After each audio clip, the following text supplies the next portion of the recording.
Saudara-saudariku yang terkasih, hari ini Minggu 30 Juni 2024. Saya Romo Siga dari Paroki Santo Yusuf, Surabaya.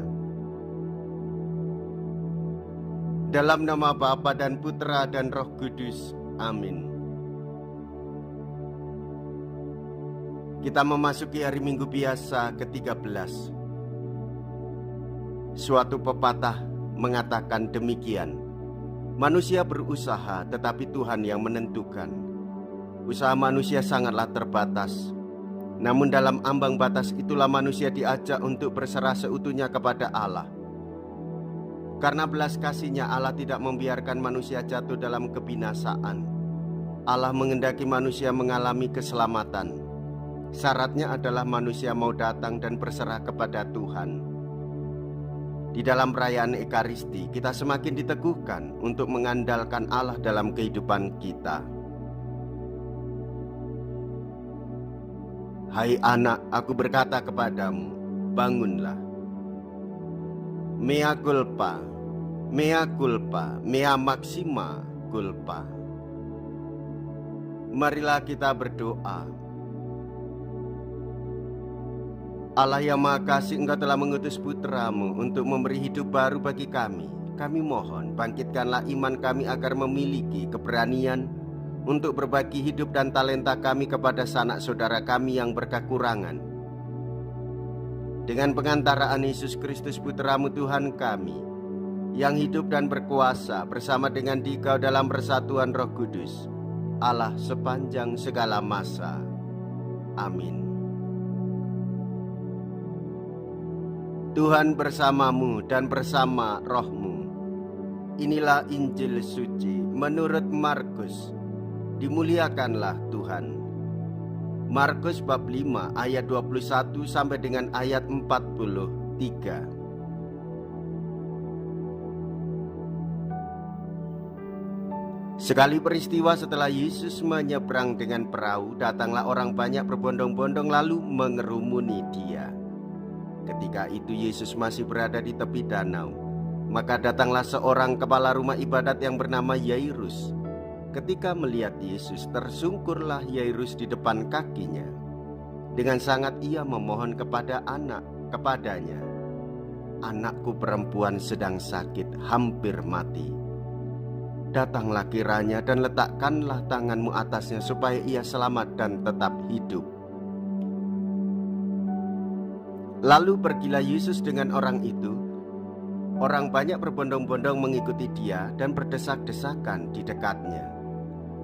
Adalah di situ seorang perempuan yang sudah 12 tahun lamanya menderita pendarahan. Ia telah berulang-ulang diobati oleh berbagai tabib sampai habislah semua yang ada padanya. Namun sama sekali tidak ada faedahnya, malah sebaliknya. Keadaannya makin memburuk. Dia sudah mendengar berita-berita tentang Yesus. Maka di tengah-tengah orang banyak itu, ia mendekati Yesus dari belakang dan menjamah jubahnya. Sebab katanya, asalkan kujamah saja jubahnya, aku akan sembuh. Sungguh seketika itu juga berhentilah pendarahannya dan ia merasa badannya sudah sembuh dari penyakit itu. Pada ketika itu juga Yesus mengetahui bahwa ada tenaga keluar dari dirinya. Ia berpaling di tengah orang banyak itu dan bertanya, siapa yang menjamah jubahku? Murid-muridnya menjawab, engkau melihat sendiri bagaimana orang-orang ini berdesak-desakan dekatmu. Bagaimana mungkin engkau bertanya, siapa yang menjamah aku? Lalu Yesus memandang sekelilingnya untuk melihat siapa yang telah melakukan hal itu. Maka perempuan tadi menjadi takut dan gemetar sejak ia mengetahui apa yang telah terjadi atas dirinya. Maka ia tampil dan tersungkur di depan Yesus. Dengan tulus ia memberitahukan segala sesuatu kepada Yesus. Maka kata Yesus kepada perempuan itu, hai anakku, imanmu telah menyelamatkan engkau. Pergilah dengan selamat dan sembuhlah dari penyakitmu. Ketika Yesus masih berbicara, datanglah orang dari keluarga kepala rumah ibadat itu dan berkata, anakmu sudah mati. Apa perlunya lagi engkau menyusahkan guru? Tetapi Yesus tidak menghiraukan perkataan mereka dan berkata kepada kepala rumah ibadat, "Jangan takut, percaya saja." Lalu Yesus tidak memperbolehkan seorang pun ikut serta kecuali Petrus, Yakobus, dan Yohanes saudara Yakobus. Dan tibalah mereka di rumah kepala rumah ibadat, dan di sana Yesus melihat orang-orang ribut, menangis, dan meratap dengan suara nyaring. Sesudah masuk, Yesus berkata kepada orang-orang itu, "Mengapa kamu ribut dan menangis? Anak ini tidak mati, tetapi tidur." Tetapi mereka mentertawakan dia. Maka Yesus menyuruh semua orang itu keluar. Lalu ia membawa ayah dan ibu anak itu, dan mereka yang bersama-sama dengan Yesus masuk ke dalam kamar anak itu. Lalu Yesus memegang tangan anak itu seraya berkata, "Talita kum," yang berarti, "Hai anak, aku berkata kepadamu, bangunlah." Seketika itu juga anak itu bangkit berdiri dan berjalan, sebab umurnya sudah 12 tahun. Semua orang yang hadir sangat takjub. Dengan sangat Yesus berpesan kepada mereka supaya jangan seorang pun mengetahui hal itu. Lalu Yesus menyuruh mereka memberi anak itu makan. Demikianlah sabda Tuhan. Terpujilah Kristus. Saudara-saudariku yang terkasih, kita telah mengetahui bersama bahwa seorang perempuan 12 tahun sakit pendarahan dan seorang anak berusia 12 tahun yang dibangkitkan oleh Tuhan Yesus.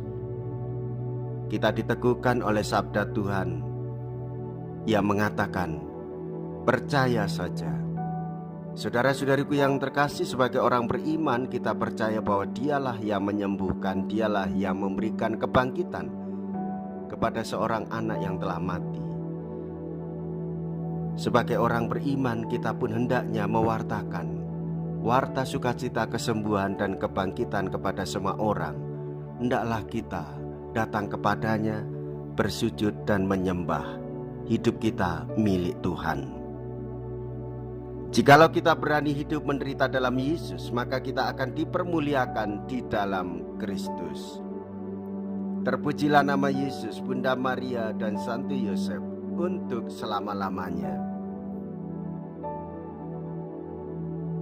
Marilah kita berdoa.